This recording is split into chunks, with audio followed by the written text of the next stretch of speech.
Hello friends, આજે આપણે ખૂબ જ સરસ એવા પાતરા બાઇટ્સ બનાવીશું. એમાં આપણે કોઈપણ પ્રકારની પાનમાંથી નસો કરવાની ઝંઝટ નથી કે કોઈપણ પ્રકારની પાનની ઉપર બેટર લગાવવાની પણ ઝંઝટ નથી. બહુ જ સરળ પદ્ધતિથી બનાવીશું. ખૂબ સરસ રીતે મેં ધોઈ લીધેલા છે પાન. એની પાછળની કૂણી નસો મેં ફ્રેન્ડ્સ કાપી કાઢેલી, કારણ કે મેં 2 ટાઈપના પાતરા બનાવેલા. તો આમાં નસો નહીં કાઢો તો પણ ચાલશે. તો જુઓ, આ રીતે આપણે થોડા થોડા પાન લેવાના છે. પહેલાં વચ્ચેથી કટ લગાવી લીધેલો છે. પાનને પહેલેથી જ સરસ રીતે ધોઈ અને કોરા કરી લીધેલા છે. અને આ રીતે આપણે કાતરની હેલ્પથી અથવા છરીની હેલ્પથી એને આ રીતે કટ કરી લઈશું. એકદમ પાતળી પાતળી સ્ક્રિપ્ટમાં આપણે એને કટ કરીશું. ફ્રેન્ડ્સ, જો નસનો ભાગ હોય તો આપણે કટ કરીએ તે વખતે જ આપણે જે જાડી નસનો ભાગ હોય એ આપણે બહાર કાઢીને ફેંકી દેવાનું. એટલે આપણે કોઈપણ પ્રકારની નસોને અલગથી કાપવાની ઝંઝટ નથી. જો આ રીતે આપણે રેડી કરવાના છે. બધા પાતળી પાતળી આ રીતની કટ કરવાની છે. તો જુઓ, આ રીતે બહુ જ ઝડપથી શાંતિથી બેસીને મેં કટ કરી લીધેલી છે. ફક્ત 3 થી 4 મિનિટમાં જ આ કામ રેડી થઈ જાય છે. હવે આપણે એક પરફેક્ટ માપ લઈ લઈશું એનું. તો કોઈ પણ વાટકી તમે ઘરમાંની લઈ લેશો તો પણ ચાલશે. તો એને દબાવીને પાનનું આપણે પહેલાં માપ લઈ લેવાનું, જેથી આપણને કેટલું બેસન લેવું એની સામે એનો અંદાજો આવે. તો જો આ રીતે દબાવીને તમે જોઈ શકો છો. તો મેં મેઝરિંગ કપમાં લીધેલું છે. જરૂરી નથી કે મેઝરિંગ કપ હોવો જોઈએ, કોઈ પણ વાટકી હોય તો પણ ચાલશે. તો જુઓ, આ રીતે દબાવીને લગભગ 2 કપ જેટલું આપણું આ અળવીના પાનનું પાન થાય છે કટ કરેલા. તો ફ્રેન્ડ્સ, અળવીના પાનમાં એકચ્યુઅલી કોઈ સ્વાદ નથી હોતો, જરાક ટૂડા હોય છે. તો આપણે એમાં કોઈ પણ જે મસાલા કરીશું ને તે એકદમ ચડિયાતા કરવાના, જેથી એકદમ વધારે ટેસ્ટી બનશે. અને સાથે સાથે જો આવો કોઈક નસનો ભાગ રહી ગયો હોય તો આપણે આ રીતે કાઢી લેવાનો અને એને ફેંકી દેવાનો છે ને. આ રીતે સહેજ નજર કરી લેવાની. તો હવે આપણે એમાં લીલા ધાણા પણ કટ કરીશું. તો અડધા કપથી 1 કપ સુધી તમે લીલા ધાણા લઈ શકો છો. મેં સરસ રીતે ધોઈને લઈ લીધેલા છે. એને પણ આપણે આ રીતે કટ કરી લઈએ છીએ. આ એકદમ સરળ પદ્ધતિ છે ફ્રેન્ડ્સ. તમે આ પદ્ધતિ ફોલો કરશો તો તમને અળવીના પાન આ રીતે બનાવવાના ખૂબ જ ગમશે. બિલકુલ ઝંઝટ નહીં લાગે અને ટેસ્ટ તો એટલો સરસ આવશે ને કે પછી તમે કાયમ આ પાતરા બાઇટ્સ બનાવશો અને ખાવાવાળા દરેક જણ તમારી તારીફ અચૂક કરશે. તો જુઓ ફ્રેન્ડ્સ, લીલા ધાણા પણ આપણે આંખોની રોશની માટે બહુ ફાયદાકારક છે. જરૂરથી એડ કરજો. શિયાળામાં ખૂબ સરળતાથી મળી પણ રહે છે. હવે અહીં મેં મસાલામાં લાલ મરચું પાવડર 1.5 ચમચી જેટલું, તીખું છે થોડું, હળદર પાવડર 1/2 ચમચી જેટલું અને ધાણા જીરું પાવડર 1.5 ચમચી જેટલું એડ કરેલું છે. તો મેં કીધું એમ અહીં આપણે મસાલા થોડાક ચડિયાતા રાખવાના છે, જેનાથી એનો ટેસ્ટ બહુ જ ફાઇન લાગે છે. હવે આપણે એમાં આદું, લસણ અને મરચાં તો આ રીતે મિક્સર જારમાં હું પીસીને અત્યારે મૂકું છું, જે આપણે પાછળથી યુઝ કરીશું. તમે ચાહો તો એને ખાંડી પણ શકો છો ખલપાયામાં. અહીં 1 નાની ચમચી જેટલું મેં જીરું એડ કરેલું છે. એનો ટેસ્ટ પણ બહુ સરસ લાગતો હોય છે. અને અહીં મેં વરિયાળી લગભગ 1 ટેબલ સ્પૂન જેટલી એડ કરેલી છે. અને ગરમ મસાલો 1 નાની ચમચી જેટલો એડ કરેલો છે. સાથે સાથે અજમો એડ કરીશું. તે 1 નાની ચમચી ભરીને અજમો આ રીતે હાથેથી મસળીને એડ કરવાનો, જેથી આપણે બેસન એડ કરવાના છે તો પચવામાં સરળ બને. અને સાથોસાથ હિંગ પણ એડ કરીશું, તો એના લીધે પણ આપણને પચવામાં ખૂબ સરળ પડશે. સાથે સાથે આમલી મેં લીધેલી નાનો ટુકડો અને એને ગરમ પાણીમાં 10 મિનિટ સુધી રાખેલું. આ રીતે એનો પલ્પ કાઢી લીધેલો છે, બિયા અલગ કરી લીધેલા અને આ રીતે આપણે એડ કરી દીધેલું છે. તો આમલીનો રસ એડ કરવાથી ટેસ્ટ તો સારો આવે જ છે, એની તુરાશ પણ દૂર થઈ જાય છે પાનની. સાથોસાથ 3 મોટી ચમચી જેટલો મેં ગોળનો પાવડર એડ કરેલો છે. તમે એના જગ્યા પર ખાંડ પણ એડ કરી શકો છો. અને તમે જે પેલો ગોળ આવતો હોય છે ઢીલો અથવા કટ કરીને, તો એ પણ એડ કરી શકો છો.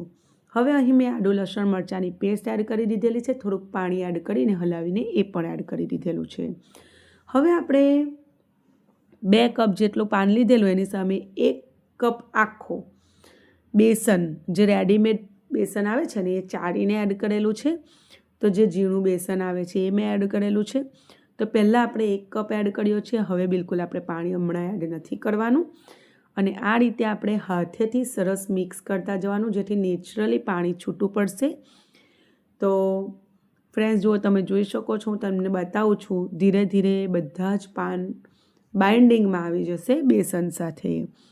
તો ફ્રેન્ડ્સ, મારી આ રેસીપી તમે કયા શહેર અને કયા દેશમાંથી જોઈ રહેલા છો, તમારા નામ સાથે મને જરૂર જણાવજો.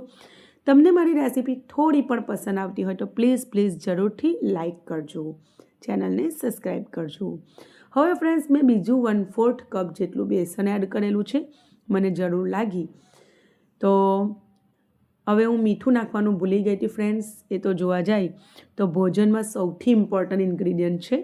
તો 1 ચમચી જેટલું સ્વાદ પ્રમાણે મીઠું અને તેલ એડ કરેલું છે, 1 મોટી ચમચી જેટલું અથવા 1 પાવડા જેટલું. તો ફ્રેન્ડ્સ, તેલ નાખવાથી બિલકુલ ડૂચો નહીં વળે, અંદરથી એકદમ સરસ સોફ્ટ બનશે. આ રીતે આપણે સરસ મિક્સ કરી લેવાનું છે. પછી એમાં થોડુંક પાણી એડ કરવાનું છે અને લગભગ 1/4 કપ કરતાં થોડુંક ઓછું પાણી આપણે યુઝ કરવાના છે. તો તમને બતાવું છું એની કન્સિસ્ટન્સી.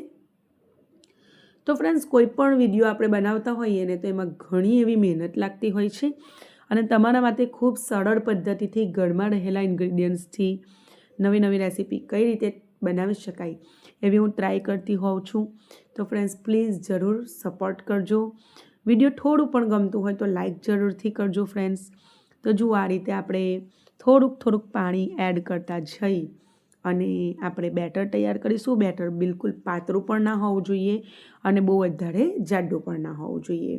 તો તમે જોઈ શકો છો, મેં બિલકુલ 1 ટેબલ સ્પૂન જેટલું પાણી એડ કરું છું અને પછી મિક્સ કરું છું. જુઓ, આ રીતનું બાઇન્ડિંગ સરસ આવી ગયું છે, એટલે હવે આગળ હું પાણી એડ નથી કરતી. હવે મેં એક સ્ટીમરની પ્લેટ લઈ લઉં છું અને એમાં તેલ એડ કરી દઈશું. તો મેં સ્ટીમર પર ગરમ કરવા માટે મૂકી દીધેલું છે. પાણી એડ કરીને અહીં તેલ એડ કર્યું છે અને એને સરસ રીતે આપણે આખી પ્લેટ પર ફેલાવી દઈશું. તમે ઘરની કોઈ પણ સ્ટીલની થાળીમાં પણ આ કામ કરી શકો છો. હવે આપણે એમાં બેટર એડ કરી દઈશું. આપણે એક બાજુ પર જ આ રીતે બેટર નાખવાનું, જેથી આખી પ્લેટમાં એકદમ પાતળું નહીં ફેલાવાનું, આપણે થોડુંક જાડું ફેલાવવાનું, જેથી એના બાઇટ્સ હોય ને એ સરસ જાડા અને નાના આપણે કરી શકીએ. જો આ રીતે મેં અડધી સ્ટીમરની પ્લેટ પર ફેલાવ્યું છે. ઉપરથી થોડાક તલ એડ કર્યા છે. તલનું નટી ફ્લેવર બહુ જ મસ્ત લાગે છે, લુકવાઇઝ અને ખાવામાં બંને રીતે તલ બહુ ફાઇન લાગે છે. આ બાઇટ્સમાં જરૂરથી તલ એડ કરજો અને ઉપરથી પણ તમે થોડુંક તેલ નાખી શકો છો. હવે જુઓ, અહીં સ્ટીમર ગરમ થઈ ગયું છે અને એમાં મેં સ્ટીમરમાં લગભગ 1 થી 1.5 લીટર જેવું પાણી ગરમ થવા માટે મૂકેલું આશરે. હવે એને ગરમ કરીને એના ઉપર એક વજન જેવું મૂકી દઈશું. આપણે આ રીતનું જુઓ કે જેથી સ્ટીમ બહાર ના નીકળી જાય અને એને 15 થી 20 મિનિટ સુધી આપણે એને સ્ટીમ થવા દઈશું મીડિયમ હાઈ ફ્લેમ પર. તો જો 15 થી 20 મિનિટ જેવું થઈ ગયું છે અને હું તમને બતાવી દઉં કે આપણે નાઇફની હેલ્પથી એને ચેક કરીએ અથવા તમે ટૂથપીકથી પણ ચેક કરી શકો છો. બેટર બિલકુલ બહાર નથી આવતું, એટલે એકદમ કમ્પ્લીટ થઈ ગયું છે. હવે આપણે એને બહાર કાઢી અને ઠંડુ થવા દઈશું અને પછી આપણે એમાં કટ લગાવીશું. તો ફ્રેન્ડ્સ, છે ને એકદમ સરળ પદ્ધતિ છે, બિલકુલ ઝંઝટ છે જ નહીં, બહુ મજા આવે. આ તો મેં વિડીયો બનાવ્યું છે એટલે થોડુંક લાંબી લાગે છે પ્રોસેસ, પણ તમે બનાવશો ને તો ખૂબ ઓછા સમયમાં બની જશે. હવે જુઓ, આ રીતે મેં એમાં કટ લગાવી દીધેલા છે અને હવે હું તમને એને કાઢીને બતાવું છું. તો શરૂઆતમાં સારું એવું તેલ લગાવીને પછી આપણે બેટર પાથરવાનું, જેથી છેલ્લે એકદમ ઇઝીલી ડિમોલ્ડ થઈ જશે, બિલકુલ પ્રોબ્લેમ નથી આવતી હોતી. જો હું તમને બતાવું આ રીતે, હે ને. હવે એકદમ હળવા હાથે આપણે એના ટુકડા અલગ કરી લેવાના, જેથી બિલકુલ પેલું પાન છે ને તે એકબીજા સાથેથી છૂટા ના પડી જાય એમ. તો એકદમ કોઈ પ્રોબ્લેમ નથી આવતી. તમે જોઈ શકો છો એકદમ રેડી થઈ ગયા છે. હવે છે ને આવા જ તમે એને ખાશો ને તો પણ બહુ જ ટેસ્ટી લાગે છે. મારા બાળકો તો આવા 5-6 ખાઈ ગયા. પછી મારે કહેવું પડ્યું કે આપણે આગળ વિડીયોમાં વઘાર પણ બતાવવાનો છે, તેથી હવે બાકીના રહેવા દો. એટલે તમે જો હેલ્થ કોન્શિયસ છો, ઓછા તેલમાં ખાવાનું પસંદ કરો છો, તો આવા જ તમે એને ખાશો તો પણ બહુ જ મસ્ત લાગશે. પણ આજે હું તમને આગળનું એક સ્ટેપ વઘાર સાથેનું પણ બતાવી દઉં છું, જેનાથી એનો ટેસ્ટ 100 ગણો વધી પણ જાય છે. તો અહીં મેં એક કઢાઈ લીધી છે, એમાં આપણે તેલ એડ કરીશું. તો 1 થી 1.5 મોટી ચમચી જેટલું રાઈ એડ કરેલી છે, 2 નાની ચમચી જેવી. રાઈનું પ્રમાણ એમાં સારું લાગે છે, લીલા મરચાં વચ્ચેથી ફાળિયા કરીને એડ કર્યા છે અને મીઠા લીમડાના પાન સારી એવી ક્વોન્ટિટીમાં ધોઈને એડ કર્યા છે. સાથે સાથે તલ એડ કર્યા છે. તો એનો ફ્લેવર વઘારમાં પણ બહુ સરસ લાગતો હોય છે. સાથે સાથે વઘારમાં પણ તમે હિંગ એડ કરી શકો છો. હવે જુઓ, પાત્રા બાઇટ્સ એડ કરીને આપણે એને આ રીતે હલકા હાથે મિક્સ કરી લેવાના અને સરસ ક્રિસ્પી થાય પછી આપણે એની સાઈડ ચેન્જ કરી લેવાની. તો થોડા ક્રિસ્પી હોય ને તો ખાવાની મજા આવતી હોય છે. અને મેં કીધું એમ કે તમે બાફેલા ખાશો ને તો પણ ટેસ્ટી બહુ જ લાગે છે. જુઓ આના ઉપર કેટલા સરસ ગોલ્ડન સ્પોટ આવી ગયા છે. તો બસ આ સમય સુધી ગોલ્ડન સ્પોટ આવે ત્યાં સુધી આપણે એને વઘારીએ અને પછી આપણે ગેસની ફ્લેમ બંધ કરી અને એને સર્વ કરીશું.